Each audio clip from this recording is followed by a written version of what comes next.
வணக்கம். உங்கள் எஸ். ராமசிவனேசன்.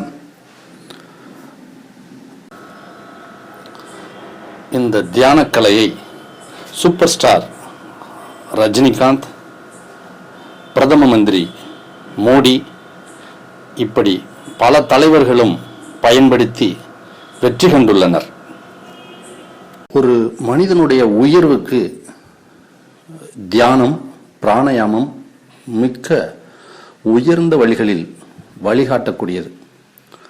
அதில் மிக முக்கியமானது மூச்சு, முத்திரைகள். இந்த பகுதியில் நாம் முத்திரையை பற்றி பார்க்க போகிறோம். இந்த முத்திரையை செய்யும்போது எந்த ஆசனத்தில் அமர்ந்து செய்வது என்று கேள்வி உங்களுக்குள் எழலாம். பத்மாசனத்தில் அமர்ந்து செய்யலாம், அர்த்த பத்மாசனத்தில் அமர்ந்து செய்யலாம், அல்லது சித்தாசனத்தில் அமர்ந்து செய்யலாம். இல்லையேல் சாதாரண இருக்கையில் உங்களுடைய நாற்காலியில் அமர்ந்து இந்த முத்திரைகளை செய்வது நல்ல பலன்களையே தரும். இதிலே இந்த ஆசன வகைகளில் பத்மாசனம் செய்வது இடது காலை வலது தொடையின் மீதும் வலது காலை இடது தொடையின் மீதும் பாதங்களை வைத்து அமர்ந்து செய்வது. ஒரு காலை மட்டும் மேலே அமர்ந்து செய்வது அர்த்த பத்மாசனம். சம்மணமிட்டு அமர்வது சித்தாசனம் என்று சொல்லப்படும். இந்த படத்தில் நீங்கள் பார்ப்பீர்கள், இது சித்தாசனம். அடுத்தபடியாக முத்திரைகளில் ஒவ்வொரு முத்திரைகளும் ஒவ்வொரு பலன் தரும். முதல் முத்திரை அனைவரும் அறிந்த எளிய முத்திரை. அந்த முத்திரையின் பெயர் சின்முத்திரை. இந்த சின்முத்திரை செய்வது எப்படி? உங்கள் கைகள் இரண்டிலேயுமே ஆள்காட்டி விரலையும் கட்டை விரல் நுனியையும் இரண்டு நுனிப்பகுதிகளை சேர்ப்பது போல் வைத்துக் கொள்ள வேண்டும். இந்த முத்திரைகளை குறைந்தது 10 நிமிடங்களாவது செய்தால் உங்களுக்கு நல்ல பலன் தரும். இந்த சித் முத்திரை என்பது ஞான முத்திரை என்ற பெயரிலும் வழங்கப்படுகிறது. இந்த முத்திரை நல்ல நினைவாற்றலை வழங்கக்கூடியது. ஒருமித்த உணர்வுகளை உருவாக்கி ஒரு லட்சியத்தை ஏற்படுத்தி வெற்றிகளை நோக்கி செல்ல வைப்பதற்கு இந்த முத்திரை சிறந்த பலன் தரும். ஞான மார்க்கத்தில் உள்ளவர்களுக்கு இது ஒரு அடிப்படையான முத்திரையாகும். சின்மய முத்திரை.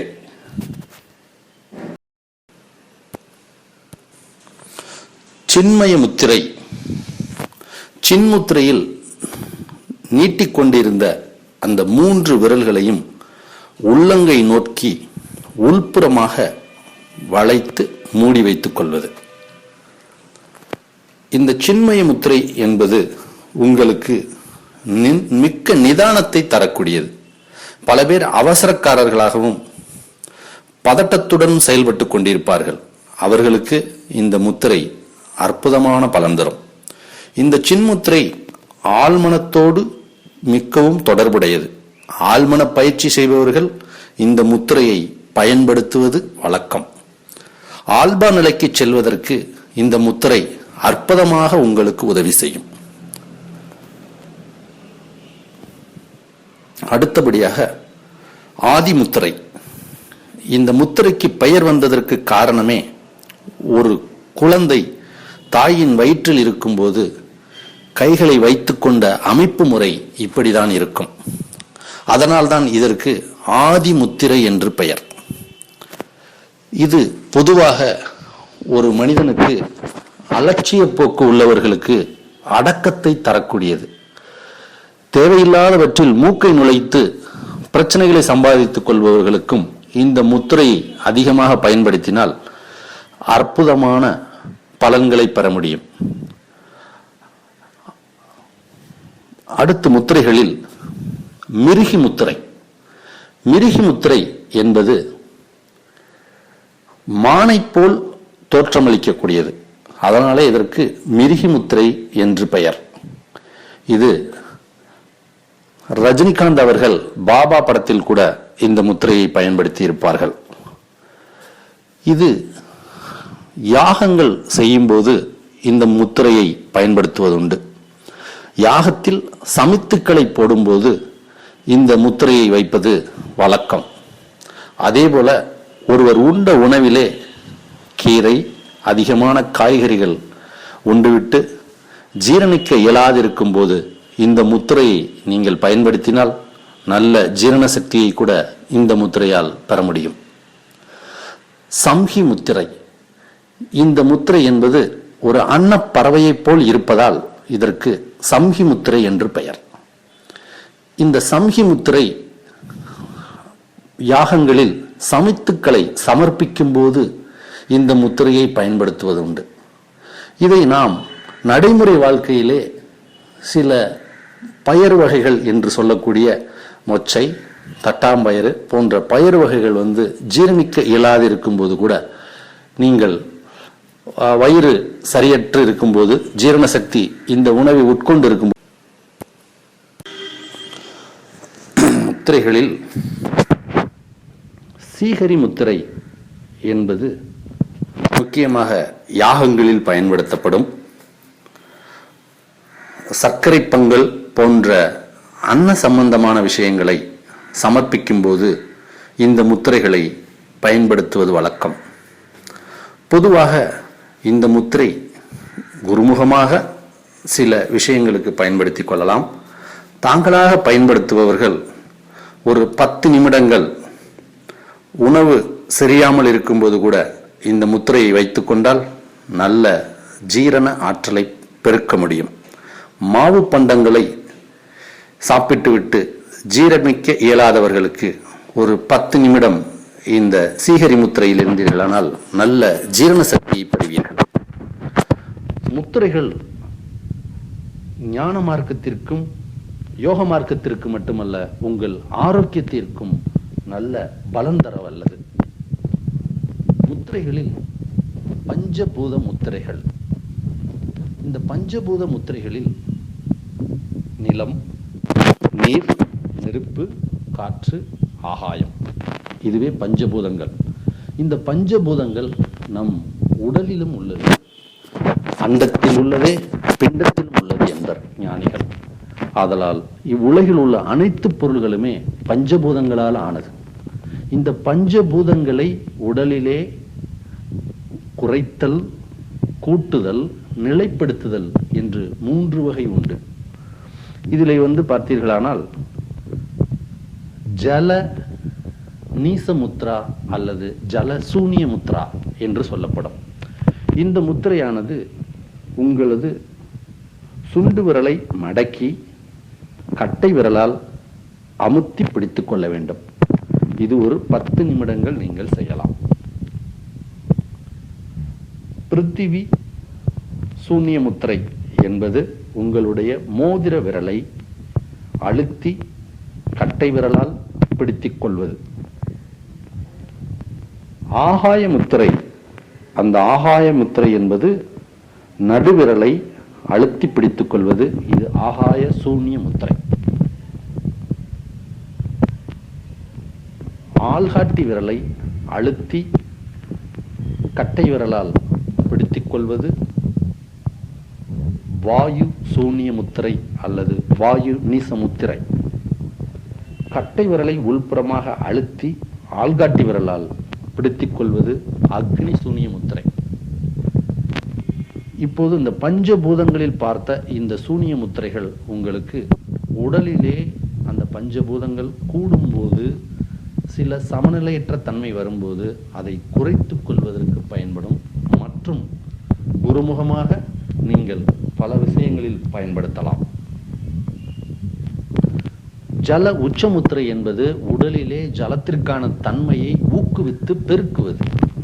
அதற்கு சுண்டு விரலின் 3 கணுப்பகுதியில் கீழ்ப்பகுதியை அழுத்துவது.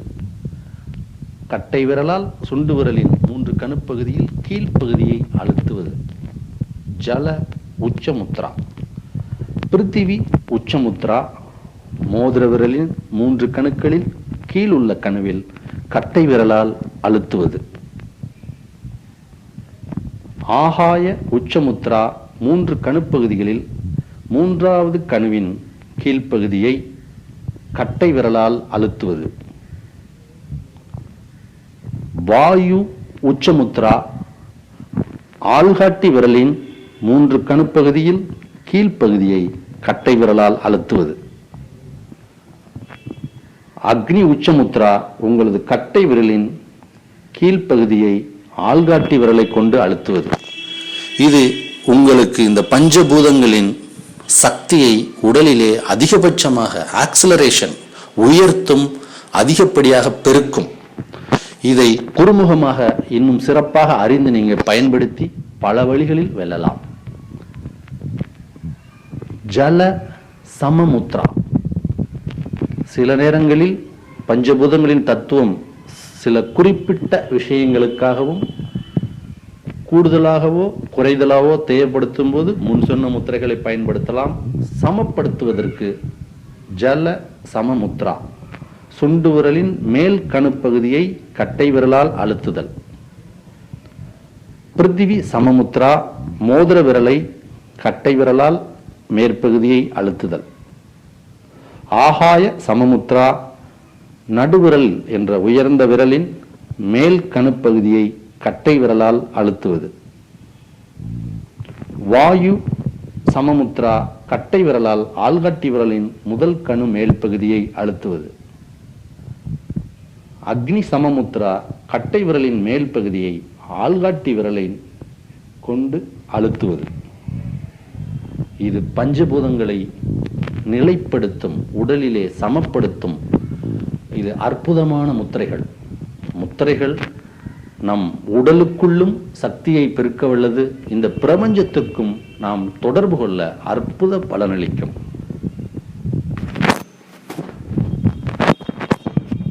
பிராணமுத்திரை. நம் உடலிலே வாயுக்கள் வெளியிலிருந்து செல்கிறது. அந்த வாயு நாம் காற்று என்று சொல்லக்கூடிய அந்த சாதாரண நம்மளுடைய மூச்சு காற்று, அது நீங்கள் சாதாரணம் என்று நினைப்பீர்கள். அதுதான் உங்கள் உயிரே. உங்கள் வீட்டிற்கு மின்சாரம் வெளியிலிருந்து வருகிறது. வீட்டுக்குள் சென்றவுடன் அந்த மின்சாரம் பல வகையில் மாற்றி பயன்படுத்தப்படுகிறது. ஏசிக்குள் மின்சாரம் சென்றால் அதே மின்சாரம் குளிர்ச்சியை கொடுக்கிறது. உங்களது மின்விசிறிக்குள் சென்றால் அதே மின்சாரம் சுழற்சியை சுழல்கிறது. மின் விளக்குக்குள் சென்றால் விளக்கு எரிகிறது, வெளிச்சத்தை தருகிறது. இண்டக்ஷன் ஸ்டவ் என்றக்கூடிய மின்சார அடுப்பிலே சென்றால் வெப்பத்தை தந்து அது அக்னியாக மாறுகிறது. இப்படி செல்வது உள்ளே செல்லும், உங்கள் வீட்டிற்கு செல்லும் உள்ளே செல்லும் மின்சாரம் ஒன்று, ஆனால் உள்ளே போய் பல பணிகளை பலவிதமாக செய்கிறது. அதேபோல் காற்று உங்களுக்குள் செல்வது 10 விதமான வாயுக்களாக பிரிந்து உங்கள் உடல்களை இயக்குகிறது. அது தச வாயு என்று சொல்வோம். பிராணன், அபானன், உதானன், விபானன், சமானன், நாகன், கூர்மன், கிருகரன், தேவதத்தன், தனஞ்சயன். இப்படி 10 வாயுக்களாக. நாகனே உங்கள் கண் இமையை இமைப்பதற்கு பயன்படுத்தி கொண்டிருக்கிறீர்களானால் அது நாகன் வாயு. பலருக்கு டிக்ஸ் என்று கொள்ளக்கூடிய கண்திடுப்பு வியாதிகளுக்கு பல நரம்பு சம்பந்தமான வைத்திய நிபுணர்களை தேடி அலைந்ததுண்டு. அவர்களை சில பிராணாயாமங்களை, இந்த முத்திரைகளை பயன்படுத்துவதன் மூலம் அந்த நாகன் வாயுவை ஆக்டிவேட் செய்வதன் மூலம் அதை சில வாரங்களில் குணப்படுத்தி விட முடியும். ஆதலால் இந்த வாயுக்கள் நம் உடலுக்குள் செல்லும் இந்த 10 விதமான வித்தைகள் இருக்கிறதே, இதில் இந்த பிராணனை சமப்படுத்த, வளப்படுத்த, நிலைப்படுத்த உதவும் முத்திரை தான் பிராண முத்திரை. எந்த ஒரு முத்திரை செய்தாலும் இறுதியாக ஒரு 10 நிமிடங்கள் இந்த பிராண முத்திரை செய்ய வேண்டும். இது மிக அற்புதமான முத்திரை. சக்தி முத்திரை. இந்த சக்தி முத்திரையானது கோபம், காமம் போன்ற உணர்வுகளை கட்டுப்படுத்தக்கூடியது. அதே நேரத்தில் பெருக்கக்கூடியதற்கும் இந்த முத்திரையை பயன்படுத்தலாம். சிலருக்கு குடும்ப வாழ்க்கையில் ஈடுபட இயலாமை போன்ற நிலைகள் இருக்கும்போது இந்த முத்திரைகளை பயன்படுத்தும் போது அவர்களுக்கு ஆண்மை பெருகும். அதே நேரத்தில் சோம்பித்திரியும் சோம்பல் மிக்கவர்களுக்கு, காரியங்களை தள்ளி போட்டு செய்யும் பழக்கம் உள்ளவர்களுக்கு இந்த சக்தி முத்திரை ஒரு அற்புதமான வரப்பிரசாதம். உங்கள் வாழ்க்கைக்கு இந்த முத்திரைகளை நீங்கள் அற்புதமாக பயன்படுத்தலாம். இந்த பிரபஞ்சம் நம் மீது அளப்பரிய சக்திகளை பொழிந்து கொண்டிருக்கிறது. நான் ஆனந்தமாக இருக்கிறேன், நீங்களும் ஆனந்தமாக வாழ விரும்புகிறேன். இந்த பிரபஞ்ச ஆற்றலின் உதவியோடு நாம் மீண்டும் சந்திப்போம். நன்றி, வணக்கம்.